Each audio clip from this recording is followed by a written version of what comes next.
નમસ્કાર. ઓમ વક્રતુંડ મહાકાય સૂર્યકોટિ સમપ્રભુ નિર્વિઘ્નમ કુરુ મે દેવ સર્વકાર્યેષુ સર્વદા.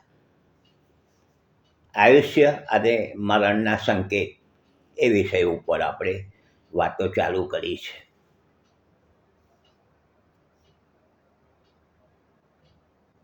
આયુષ્ય કેટલું છે?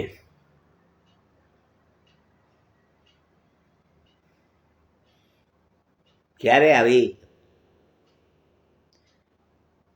જિજ્ઞાસા થાય, વિચાર થાય કે આયુષ્ય કેટલું છે? ક્યારે વિચાર થાય કે જ્યારે શરીરની અંદર કંઈક આરોગ્યના પ્રશ્ન ઉપસ્થિત થાય,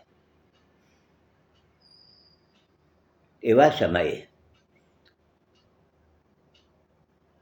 વિચાર આવે છે, જિજ્ઞાસા થાય છે કે આયુષ્ય કેટલું છે.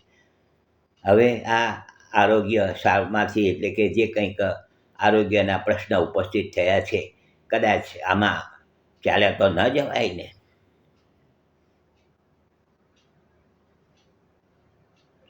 મનમાં એક ડર સતાવે છે, ભય સતાવે છે કે કદાચ આ બીમારી થઈ છે, જે આ બીમારીમાં કદાચ હવે સારા ન થવાશે ને ચાલ્યા જવાશે, પૂરું થઈ ગયું આયુષ્ય પૂરું થઈ ગયું.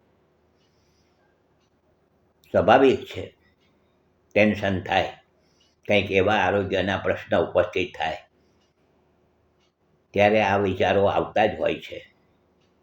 મારું જ્યોતિષનું કામકાજ છે, હું જોતો હોઉં છું અને વર્ષોના અનુભવે ઘણા બધા વર્ષો થઈ ગયા. આ બધું ઘણા બધા પુસ્તકો લખ્યા, ઘણા ટીવી પર પ્રોગ્રામ કર્યા, ઘણા એવોર્ડ મળ્યા, ઘણા લાઈવ પ્રોગ્રામ કર્યા. લોકોની જિજ્ઞાસા થાય છે ભવિષ્ય જાણવાની, આવતા હોય છે. અને જ્યારે આરોગ્યના પ્રશ્ન ઉપસ્થિત થાય છે ત્યારે તો વધારે ટેન્શનો ઘરના માણસોને આવી જતા હોય છે અને ડૉક્ટરોની પાસે પણ જાય છે. વિજ્ઞાન ખૂબ આગળ છે આજનું મેડિકલ સાયન્સ, પરંતુ સાથે જ્યોતિષનો પણ જોવડાવવાનો આગ્રહ રાખતા હોય છે કે બતાવીએ આપણે કે હવે આમાંથી સારા થશે કે નહીં થશે. ઘરના પ્રશ્ન હોય આરોગ્ય સભ્યના, ત્યારે આવા વિચારો આવતા હોય છે ને જ્યોતિષ પાસે જતા હોય છે.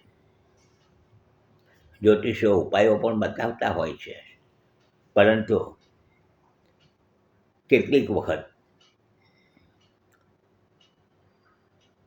ડૉક્ટરો પણ સારું કરી શકતા નથી, જ્યોતિષના ઉપાયો પણ કામ લાગતા નથી અને આયુષ્ય પૂરું થઈ ગયા.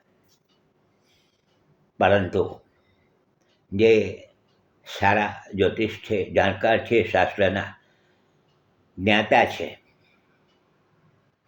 એને ખ્યાલ આવી જતા હોય છે જન્માક્ષર જોઈને, કુંડલી જોઈને કે બસ આનું આટલું જ હતું, પૂરું થઈ ગયું.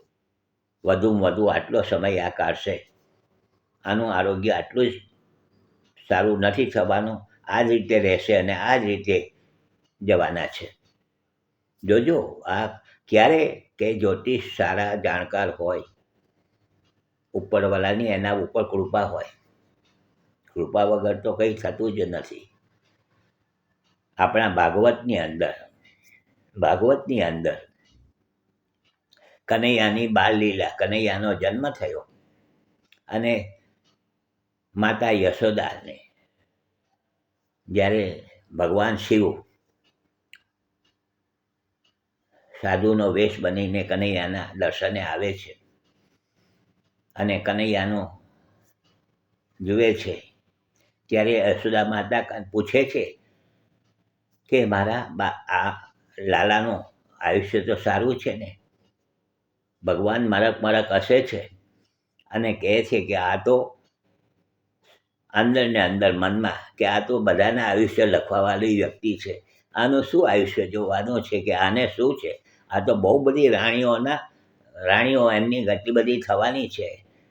તો આ સાંભળીને માતા યશોદા તો બહુ આનંદમાં આવી જાય છે. ખ્યાલ નથી કે આ ભગવાન શિવ પોતે જ આવ્યા છે કનૈયા પાસે. અને કનૈયાની ઈચ્છા હોય, ભગવાનની ઈચ્છા હોય તો જ ભગવાન આ રહસ્ય બતાવે છે. ઈચ્છા હોય તો આપણે જોયું છે બાળલીલામાં કે માતા યશોદા લાલો માટી ખાતો હોય છે અને માટી ખાતો હોય છે અને છે તે કનૈયાને બાંધવાની કોશિશ કરે છે, બહુ ધમાલ તોફાન કરે છે. બાળલીલા છે ને, અને બાંધવાની બંધાતા નથી, દોરી ટૂંકું જ પડે દોરડું. કનૈયાએ જોયું કે માતા પરેશાન થાય છે. કનૈયાની ઈચ્છા થઈ કે મારે બંધાવવું જોઈએ અને એ પોતે બંધાય છે. ક્યારે? કે એની ઈચ્છા થઈ તો, નહીં તો નહીં. આ બધી વાતો છે. કાલે પાછા મળીશું. જોડાયેલા રહેજો, લાઈક કરજો, શેર કરજો. હસમુખલાલ ઝવેરીના સૌને નમસ્કાર.